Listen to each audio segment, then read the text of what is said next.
Yeah.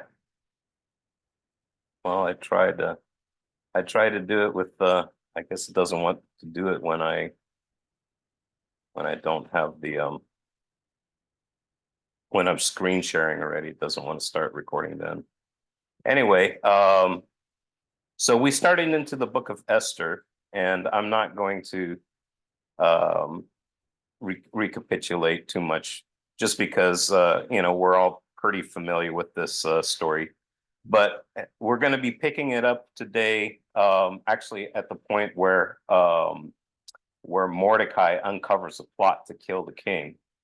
But our focus today is going to be on Haman, and we're going to find out that Haman is actually, well, he's named an Agagite, and Agag in the Bible is a king that Saul was supposed to, well, he was supposed to defeat the Amalekites, but also just to wipe them out and to get rid of their stuff. And instead, he disobeyed God and he defeated them, but he kept the king alive, King Agag alive, and he came up with an excuse that he was going to bring offering to God from the spoils of that war, even though God had told him to uh, completely destroy everything that they had recovered from.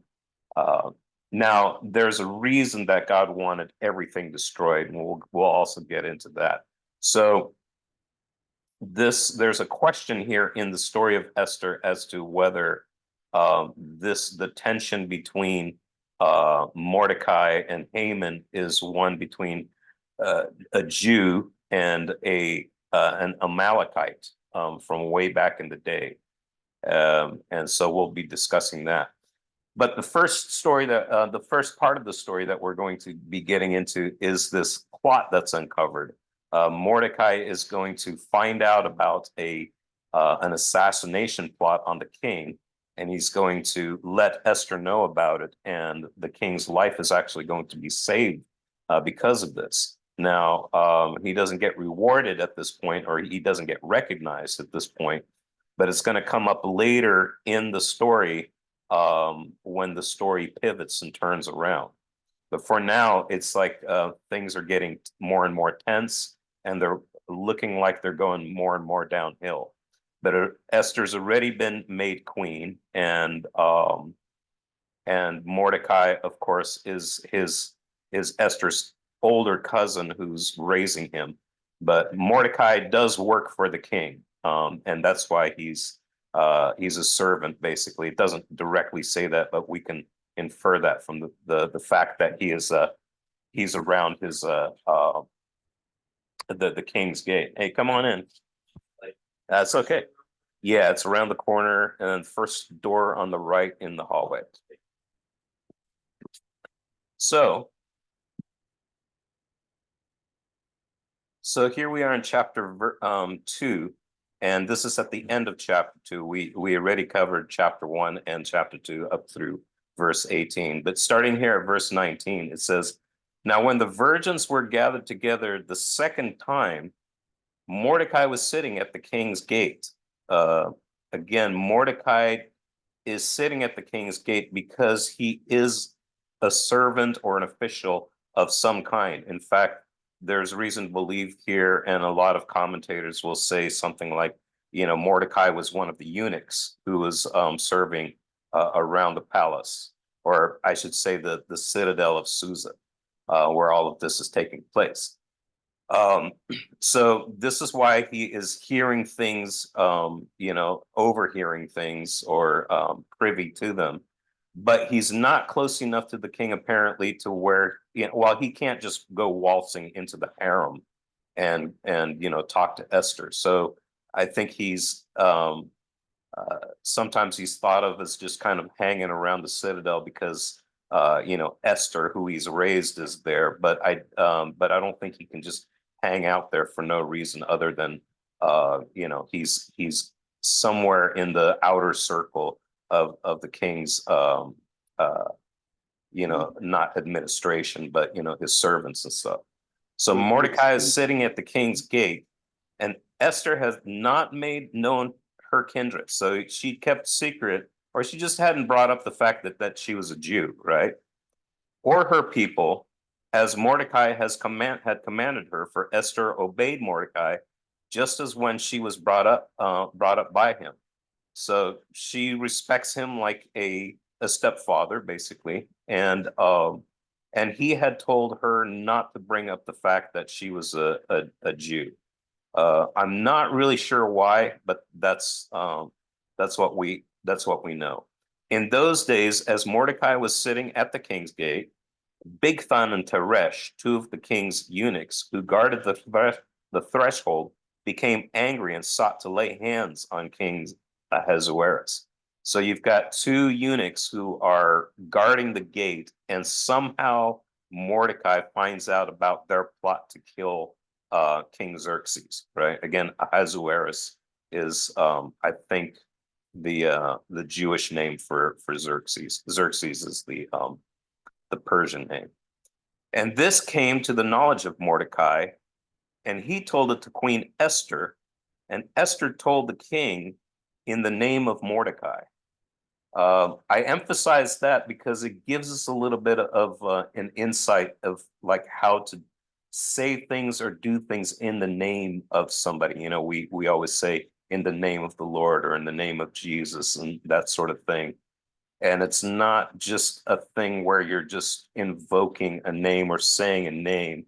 You're doing it on their behalf. In other words, to say or do something, or even to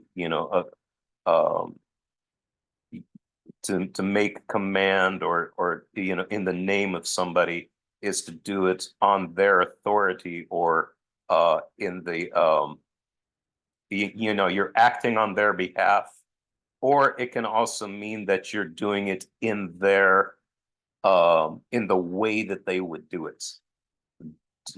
Giving somebody a drink of water in the name of Jesus is, I would say, him acting through you, his grace working in your life, and you're doing it the way that he would do it, or basically it's in his character, and also his will and him moving on your life to do those sorts of things. So it's more than just saying something like in the name of Jesus. We do that too.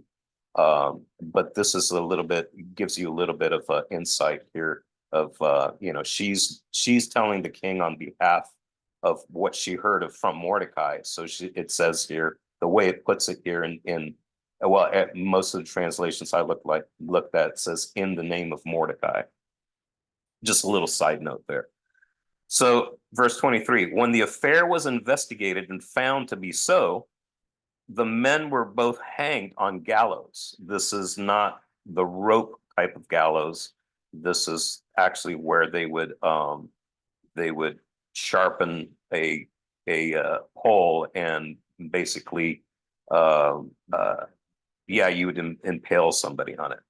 And it was recorded in the chronicles of the presence of the king. So after these things, King Ahasuerus promoted Haman the Agagite. Okay, we're going to talk about what Agagites are. The son of Hammedatha, and advanced him to set his throne above all the princes who were with him. It doesn't always say princes it'll say official or something like that. King James says princes, and I think same thing with but I am bringing this up because it's going to, so put it in your back pocket. I'm going to be talking about something else later on, and what I want to point out at this time is that Haman is the chief prince. Okay, I'll remind us later, and it'll be important in the future, but not today. So an Agagite. So what is an Agagite? It's one of the descendants of Agag. Agag was an Amalekite king. It could have been not just a name, like a personal name that King Agag had. It could also be sort of a title, sort of a name. But this is to suggest that Haman somehow is a descendant of King Agag, who was the Amalekite king from an Amalek king from way back in the day. You remember this is hundreds and hundreds of years later. So let's talk about the Amalekites, because this is going to kind of give a little bit of context to the story. And I labeled this those darn giant clans in the hill country, because what happened, if you remember in Genesis 6, it says the sons of God, who are angelic beings, basically saw that the daughters of women were beautiful, and they married whoever they wanted to, and they bore children, and those children became giants, and the giants became known as Nephilim. There were Nephilim in the days, and there was something that had to do apparently with the shenanigans between angelic beings and humans.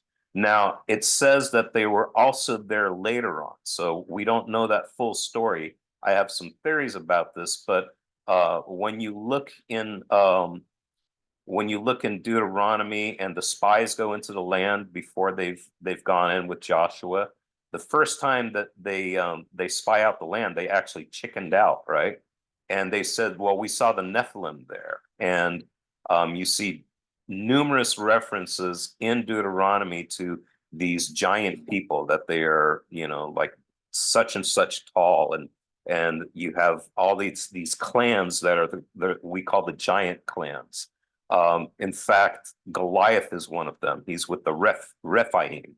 So, and they are also associated with these clans that are in the hill country. So one of the things so there were people that the Israelites were instructed to fight. Some of them God commanded to completely wipe out, and every clan that God talks about that He's going to completely wipe out are the giant clans. They all have something to do with the Nephilim, or Rephaim, Zimzuman, and it's all these names. There's something really, really shady going on with them, and not that I can explain it all, but I believe that they were extremely demonized people, and so even the things that you could get, normally if you beat a tribe or a clan, or you would keep the spoils, right? And a lot of times the Israelites would keep the spoils, and they were allowed to keep the spoils. But in the case of these giant clans, they weren't. Everything was tainted, so to speak. In other words, you got to burn that stuff up. It's kind of like as if you had the spoils were full of like voodoo dolls and whatever else. It'd just be stuff that even their livestock, you just didn't want to keep any of it. So the commandment was wipe these people out, leave no one alive, burn all their stuff, don't keep anything. Okay. So that was kind of like you probably read about it and wondered why is God so intent in wiping all of them out? And it's specific to these giant clans in the hill country. So we go back, our first encounter or Israel's first encounter with the Amalekites is while they were on their way to the promised land, and they are attacked unjustly because they had no designs on the Amalekites' land or anything. And this is the story where Moses was holding up his staff, and whenever he couldn't hold it up, well, he got propped up, and whenever it was held up, then the Israelites were winning, and if he didn't hold it up, then they were losing. So that's from that story. That's the Amalekites. Now, in Exodus, they're portrayed as having raised their fist to the Lord and defied God. And he said, they have raised their fist against the Lord's throne. So now the Lord will be at war with Amalek generation after generation. So it almost seems like this is going to be a long-term thing, generation after generation. But you kind of have to wonder, at some point, are they wiped out? So this almost seems like a perpetual thing in a way. even though there's nobody that you could identify as Amalekites today. But there is something deeper. They actually become sort of like a symbolic sort of people that represent the traditional enemy of God's people.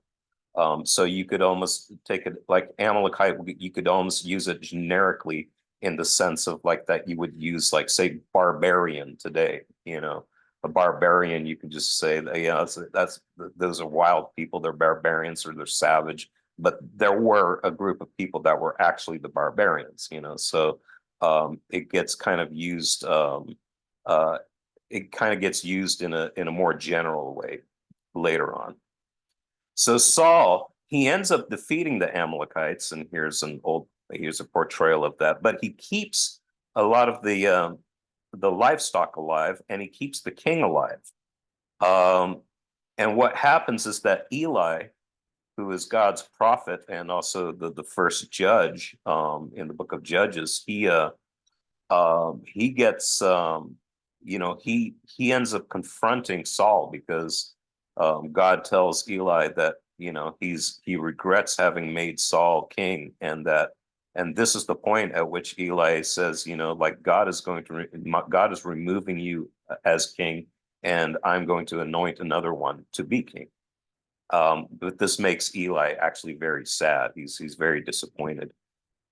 And what happens is that Samuel kills Agag himself. So after he confronts Saul, first of all, this is where it says, what is this bleating of sheep that I hear? What have you kept? Why have you kept this alive? You were commanded to get rid of all of the livestock, nothing, keep nothing. And Saul comes up with a weak excuse. Oh, we were going to offer this to God and, like make sacrifice out of. And it's like, no, God doesn't want sacrifice. Obedience is better than sacrifice. If you read 1 Samuel 15, you'll get the full story there. So Samuel kills King Agag himself and actually hacks him into pieces. Kind of a violent story there. Now, gotquestions.org kind of like summarizes, like the trouble that the Amalekites caused the Israelites from that point on. The escaped Amalekites continued to harass and plunder the Israelites in successive generations that spanned hundreds of years. So they're a problem for hundreds of years.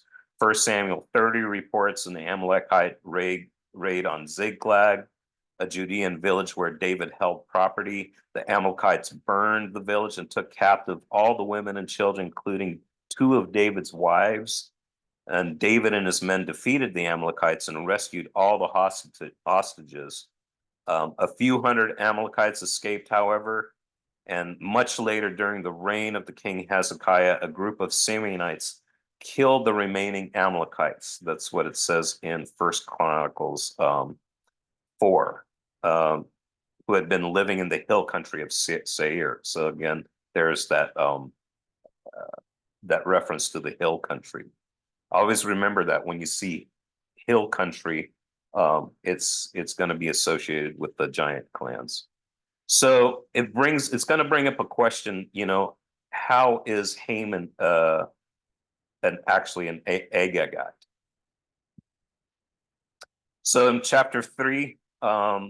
It says, after these things, King Ahasuerus promoted Haman the Agagite, the son of Hammedatha, and advanced him and set his throne above all the princes who were with him. He makes him the chief prince. And all the king's servants who were at the king's gate bowed down and paid homage to Haman, for the king had so commanded concerning him. But Mordecai did not bow down or pay homage.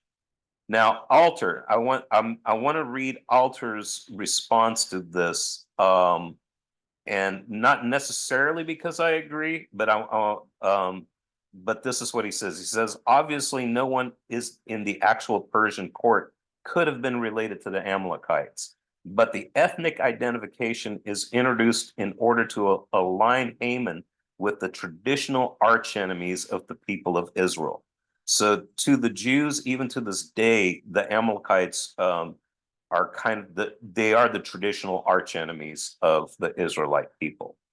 Agagites, Amalekites, those sorts of things. So this story could be because of an actual physical, you know, Agagite, or the story could be painting him as an Agagite in order to make you understand that, connect him to the idea of traditional arch enemies of the Jewish people.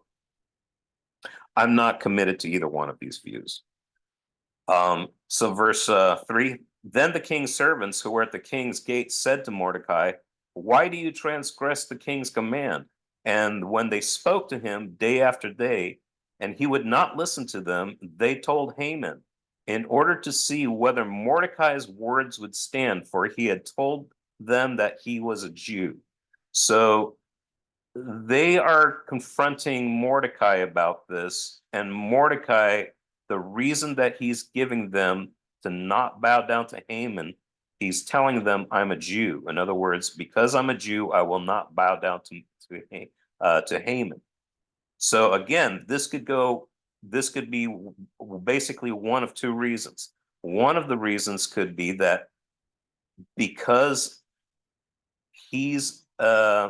because Haman is one of the Amalekites, he won't bow down to Haman in particular because Haman is one of the traditional enemies of God's people, the Amalekites, right? The other reason could be because Haman's like, we Jews don't bow to flesh and blood. And both of those views are actually valid. I'm not really sure if we're talking about whatever we're talking about. This is again connected to the way that you see Shadrach, Meshach, and Abednego not bowing to, of course, to the golden image in Daniel 2, but it's also like in Daniel 5, where Daniel would not bow down to the king and pray to the king, right? So so there's kind of a continuation of a theme here either way. In verse 5, and when Haman saw that Mordecai did not bow down or pay homage to him, Haman was filled with fury, but he disdained to lay hands on Mordecai alone. So this isn't going to be just a personal thing between him and Mordecai. So as they had made known to him the people of Mordecai, so now that he's finding out, oh, there's all these Jews, Haman sought to destroy all the Jews, the people of Mordecai, throughout the whole kingdom of Ahasuerus. In other words, this isn't just a personal thing between me and this guy. This is between me and all of the Jews that are within the kingdom. And again, it brings up the question, is it because he sees that the Jews are not going to comply with any of the Persian laws, or ultimately they're not going to comply? Or is it because he's got a personal vendetta against the Jews because of his background? So this is Chabad.org, and it's a Jewish website, but I wanted you to see their take on this. Okay, the Amalekites, descended of Amalek, were an ancient biblical nation living near the land of Canaan. They were the first nation to attack the Jewish people after the Exodus from Egypt, and they are seen as the archetypal enemy of the Jews. The nation of Amalek is long gone, but they live on as the internal enemies that we each battle on a daily basis. So, this is not my point of view or anything, that, they are an internal enemy that confront us every day.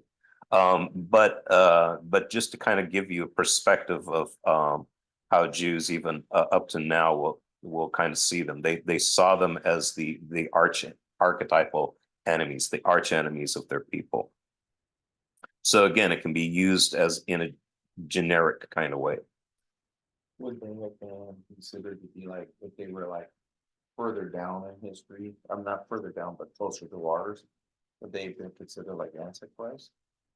So there's a couple things. So like, kind of, yeah, I think that there's some connections between, say, Amalekites and Antichrist. There's actually, I think, a deep connection between Agag and Gog, because apparently in the Septuagint, Agag is named Gog.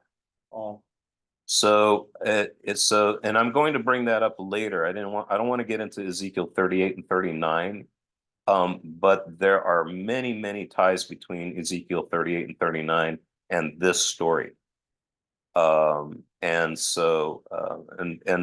that's why I'm bringing some things to your attention now so we can discuss them later. It's not something that I'm going to be like dogmatic about, but I think it's kind of cool to be aware of it and see the connections. Um, just to kind of give you an example, when we talk about Babylon, right? Babylon keeps on being talked about in scripture, even into the last book, even though Babylon itself had fallen, hundreds and hundreds of years before. They became kind of the archetype of a society and a kingdom that stood against God. They're connected to the Tower of Babel. They are the place where Israel got exiled to, and even in the New Testament it says, I forget, I think it's Paul who says, I write to you from Babylon. He's not anywhere near Babylon. He's writing from Rome. He's just called Rome Babylon. Rome is the new Babylon. And everything that you read in Revelation about Babylon, there's a ton of connections between that, Rome and Babylon, because and same thing with Egypt. Egypt becomes this thing where it's the place of it. We even talk about Egypt as being, being in bondage to Egypt, being in bondage to sin and those sorts of things, right? So these are the big stories and the big enemies that become kind of archetypes in the Bible, and scripture can start talking about those and using those ideas in a bit of a different way, instead of you always trying to go to a map and looking at the news trying to figure out what's going on and trying to attach everything to, well, Babylon's going to come back because you have this thing about Babylon or this thing about the Amalekites, in the future. And it's probably not about that, but there is a connection that you need to understand between all those things, or that's helpful to understand, I guess. So we're going to be talking now about Purim.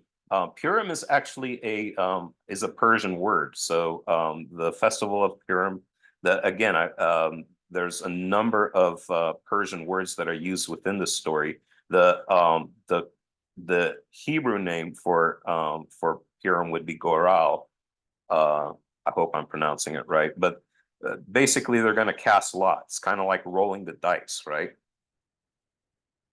In the first month, which is the month of Nisan, in the 12th year of King Ahasuerus, fifth year of Esther's being queen, by the way. So she's been um, the queen for about 5 years. They cast Pur, that is, they cast lots before Haman. So in the text itself, it translates pure, the pur for into Hebrew. So that is, they cast Goral, right?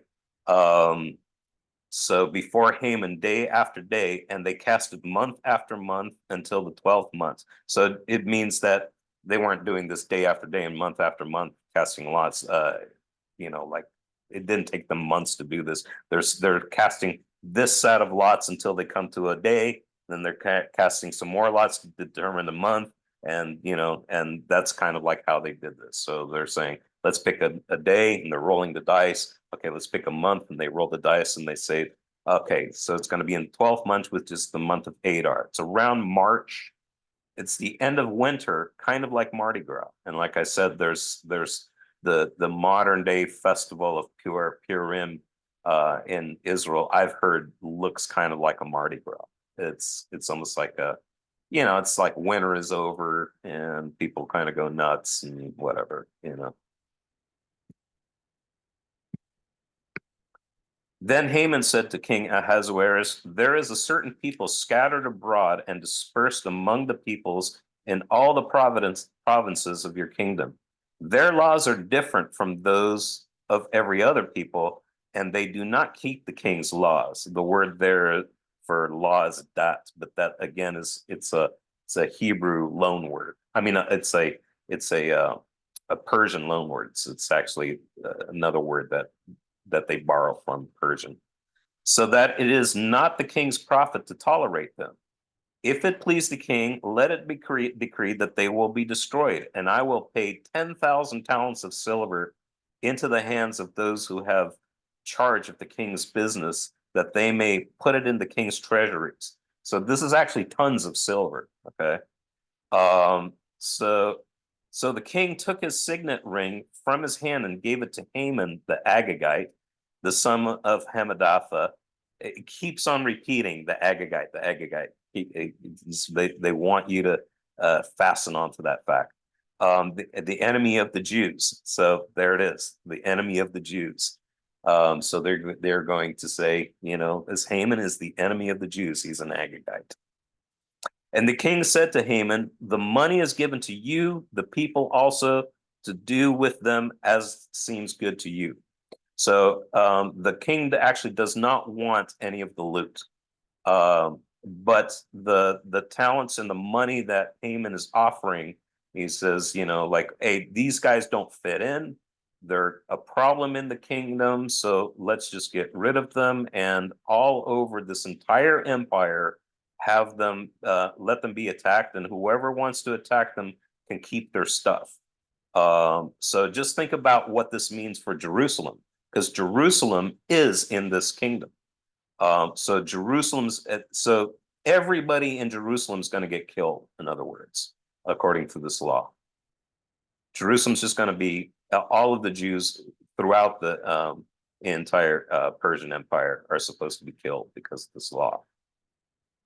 Then the king's scribes were summoned on the 13th day of the first month, an edict according to all that Haman commanded, as was written to the king's satraps and to the governors over all the provinces and to the officials of all the peoples, to every province in its own script and every people in his own language. Again, the Persians did not make everybody speak Persian. They let them speak their own language and have their own culture to a certain degree. They were not like the Romans. It was, or I should say, the Greeks. It was written in the name of King Ahasuerus and sealed with the king's signet ring. Letters were sent by couriers to all the king's provinces with the instruction to destroy, to kill, and to annihilate all the Jews, young and old, women and children, in one day. So this almost sounds like what God had instructed the Jews do to the Amalekites, right?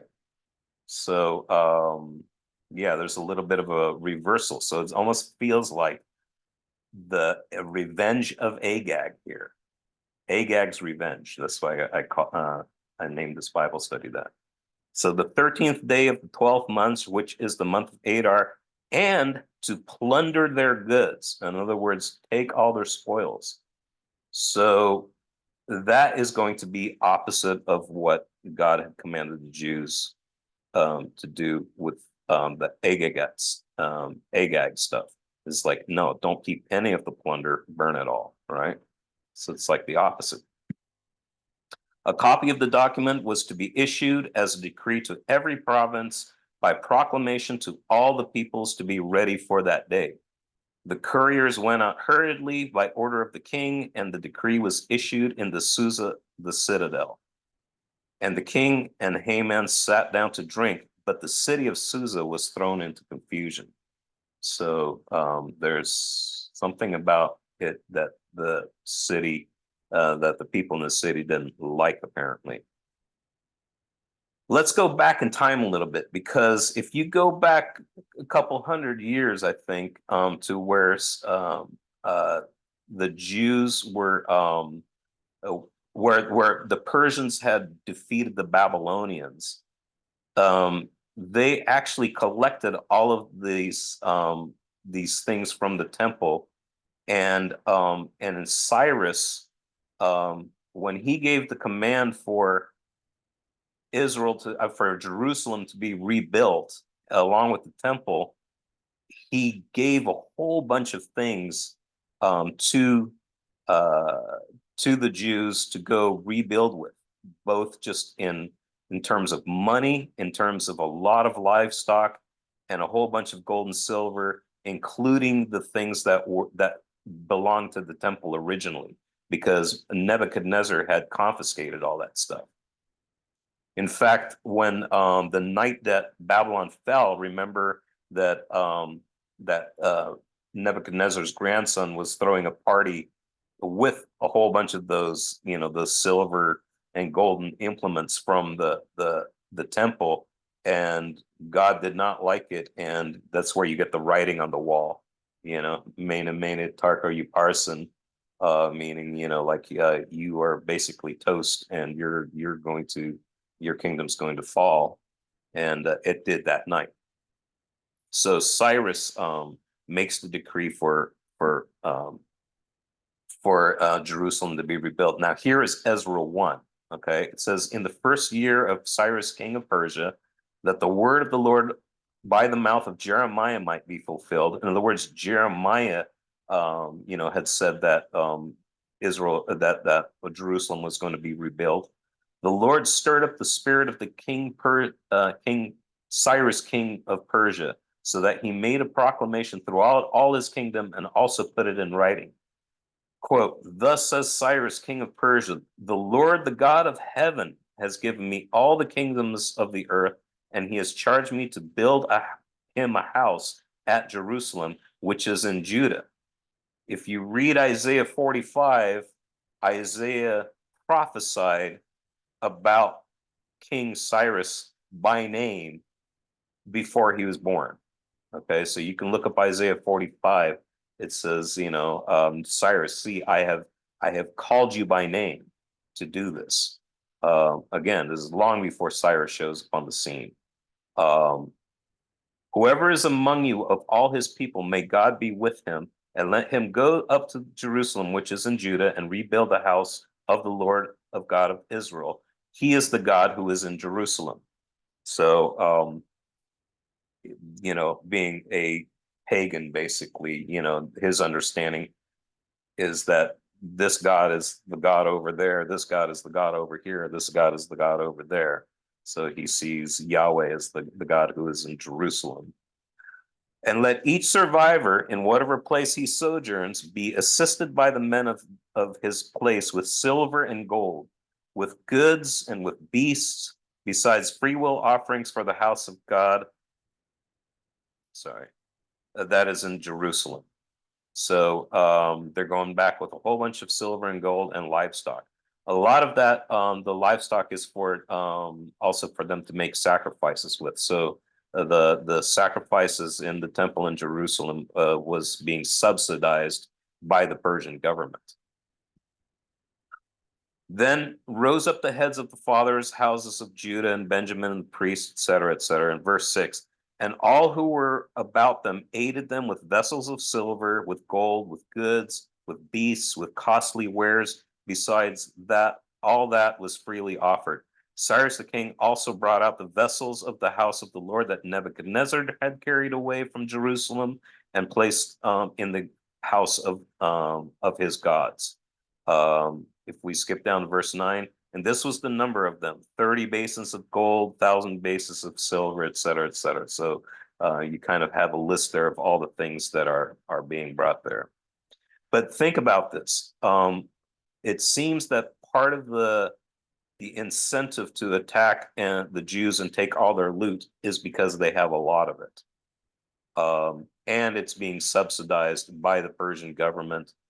And there could be an underlying attitude, hey, if these guys don't want to cooperate and follow by our laws, we're taking back all that stuff too. And we're going to kill them all and reclaim all this silver and gold and all this livestock and stuff like that. but right now there are riches in Jerusalem. And they don't really have proper walls around the villages and everything, because that was another issue.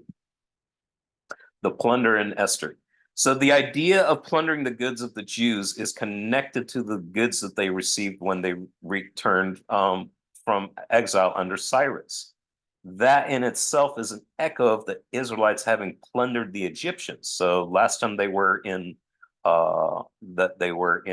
let's just say exile, they were in slavery under Egypt. They also came out with a whole bunch of loot, if you want to put it that way, but they plundered the Egyptians, which is an interesting way of putting it, because it's not as if they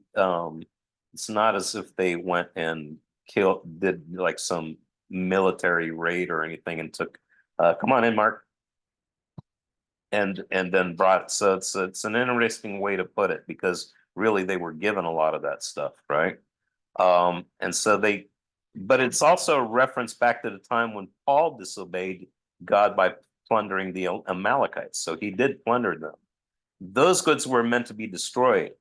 So later in this Esther story, we're actually going to see that the Jews are going to be victorious over God's enemies, even the Amalekites, so to speak, as Saul was over Agag, but this time around they will not be keeping the plunder. So you're at the end of the book of Esther, after their victory, you're going to see that even though they could have taken the plunder of everybody who attacked them, they didn't. They don't, because that story is it's kind of like putting a button on that whole confrontation between the Israelites and the Amalekites. So that's what we have this week, basically. So we'll be picking this up again next week, and I hope that brought a little bit of we're done already. I can go on. What time is it? 7:53. Let's do it. You want to go on? Okay. Yeah, sure. You know how you mentioned how gallows, I always thought of a broken, a newer school gallows. But you said it's just a spiked tree that they're impaled with. Yeah. Is that like while they're still alive, that's their punishment, or is it they kill them and then put them up? No, I think they just pretty much like. Oh, that's how they kill them. It's how they kill them. Yeah. From my understanding, it's like you were basically skewered between the legs and would come up out of your back, just underneath your neck or something like that. Or I guess it's better than crucifixion, because you just die. You just die, right? Yeah, but yeah, it's not this crucifixion's not a thing yet. But yeah, like the real Dracula, Vlad the Impaler. yeah. They would just. Yeah, but not joking this time. Yeah. They would like the gallows is basically, they would just skewer you. Yeah. That's what I need to figure out when I'm reading the Bible. Like, how would I tie that between? Because when I say gallows, I'm like, Yeah, you think, you think of rope gallows, so. Yeah, there's a lot of like things that are awkward too. What's the closest word that you have in English? Because we don't have that practice, and I guess there's like some structure that you can kind of go up, and then you're higher up, and then do it or something like that. That would make sense too. Because how would you carry them? How would you carry them? Like it's. They're not gonna like do that willingly. Yeah, you know what I mean. Yeah, and ladders and like two men holding the. Yeah, or is it that you're like 10 feet above it and you just drop them or something? I don't know. We're all figuring out like how would you skewer somebody if you really want to do kind of hold them above it and then just kind of like drop them like you would like drop somebody if you're gonna hang them, drop them real quick, just like drop them on top of a sharpened pole, and wow. You may not even die right away that way either. What if your weight shifts and it just like goes through your hip? Yeah, and you're just well, that I bet a lot of that stuff is kind of like a skewering kind of gone wrong, Yeah, like the wrong. It's like, well, okay, we'll just leave them there. They're gonna die. Or that guy who's got the 12 or so injections for the death penalty and it didn't kill him. Yeah. So anyway, we'll go on. So this is chapter 4. Then Mordecai learned all that had been done. Mordecai tore his clothes and put on sackcloth and ashes, and he went out into the midst of the city, and he cried out loud with a loud and bitter cry. He went up to the king's entrance of the gate, for no one was allowed to enter the king's gate clothed in sackcloth. So he went up to the gate. He can't, he can't just like show up at the citadel or go into it dressed in sackcloth. And in every province, wherever the king's command and his decree reached, there was a great mourning among the Jews, with fasting and weeping and lamenting, and many of them lay in sackcloth and ashes. Again, God is never mentioned throughout the story, but everything that's going to be done here implies, like, why are you fasting and sackcloth and ashes? With the context of the rest of Scripture, it's a lament and a pleading to God to intervene. So the story is purposely designed that way to, I think, to kind of give you a sense of, even though you don't see God making a decree and thus saith the Lord, he will free the people and that sort of thing, that that still, that God is there, and that these are his people, right? When Esther's young women and her eunuchs came and told her, the queen was deeply distressed. She sent garments to clothe Mordecai so that he might take off the sackcloth, but he would not accept them. I don't think it's just because she wanted him to wear more comfortable clothing or something. It's because she's like, I can't talk to you or anything. You can't come in here with sackcloth. So maybe she's trying to get him, like where they can meet somewhere. I don't know. Then Esther called for Hathach, one of the king's eunuchs, who had been appointed to attend her, and ordered him to go to Mordecai to learn what this was and why it was. So she actually doesn't even know about this. Wow. Hathach went out to Mordecai in the open square of the city in front of the king's gate, and Mordecai told him all that had happened to him and the exact sum of money that Haman had promised to pay into the king's treasuries for the destruction of the Jews. Mordecai also gave him a copy of the written decree issued in Susa. So he's got a copy of the law that was just passed for their destruction, so that he might show it to Esther and explain it to her and command her to go to the king to beg his favor and plead with him on behalf of her people. So, Hey, that's type in a shadow, wouldn't it? of what? Her going to beg and plead. What type of shadow? There's something has to be there. There's always types of shadows. The For maybe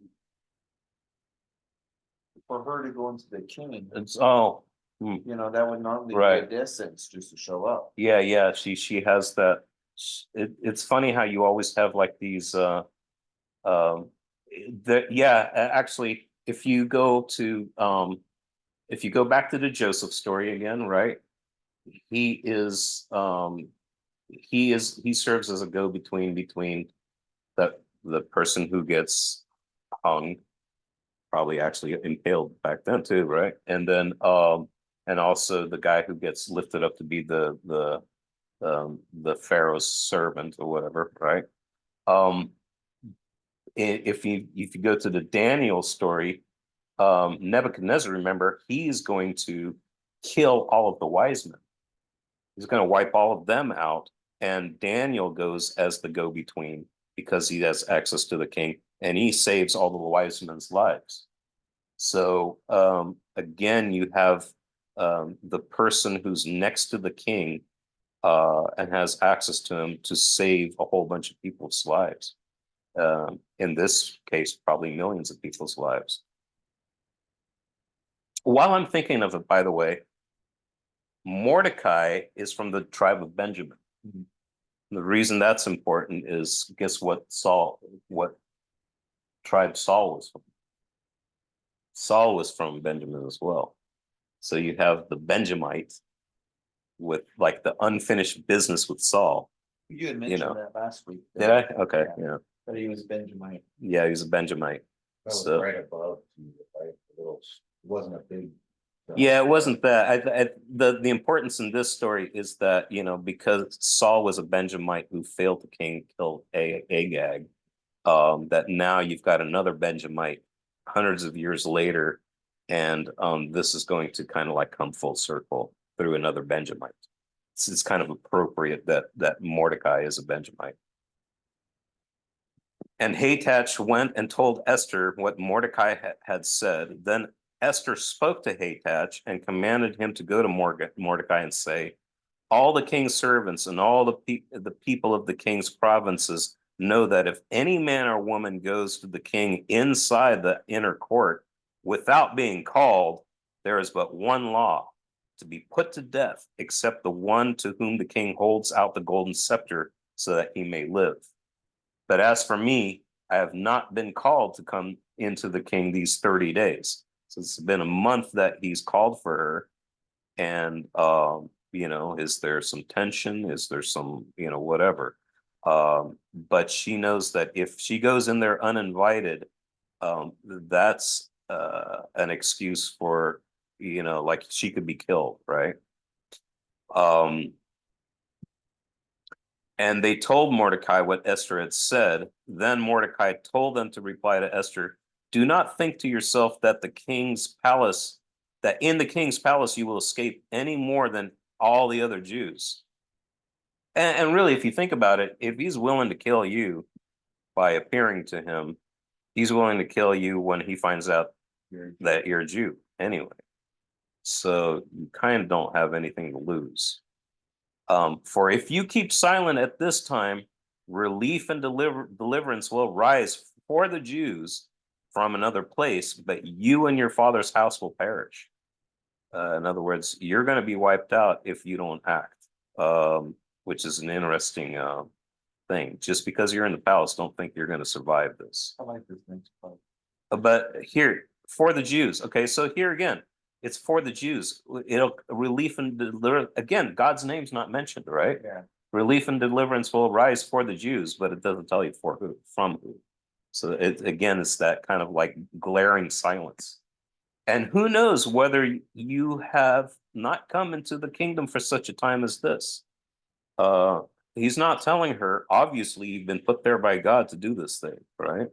There's that ambiguity, and it's that sense of ambiguity that I think we usually live with. We don't always have like a word from the Lord and know exactly what to do, but sometimes we got to look at it and go, you know what? God has placed me here, and who knows whether I've been put it in this kind of a position or this place, and for such a time as this. But even though God's not mentioned in this story, Right, he's all over. there's still signs of faith.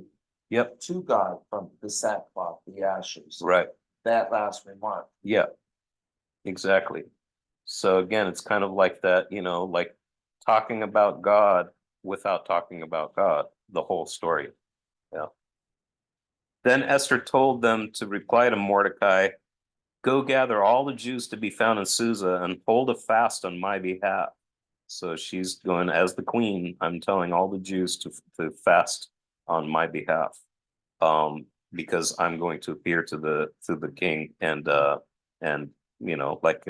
pray for my success, and do not eat or drink and do not eat or drink for 3 days, night or day. So yeah, 3 days without water in Persia, and I and my young men will also fast as you do, and I will go to the king, though it is against the law. And if I perish, I perish. That sounds to me like a little bit like Shadrach, Meshach, and Abednego. It's like, God's going to deliver us, but even if he doesn't, we will not bow to this golden image, O king. Mordecai then went away and did everything as Esther had ordered him. And that, I guess, yeah. So I guess that was the end of, yeah, that's it. So thank you for continuing on. It didn't seem the right place to stop. Okay. It's because we had two late guys. Well, you got, well, he had just sat down. Actually, let me stop the recording. Yeah, so.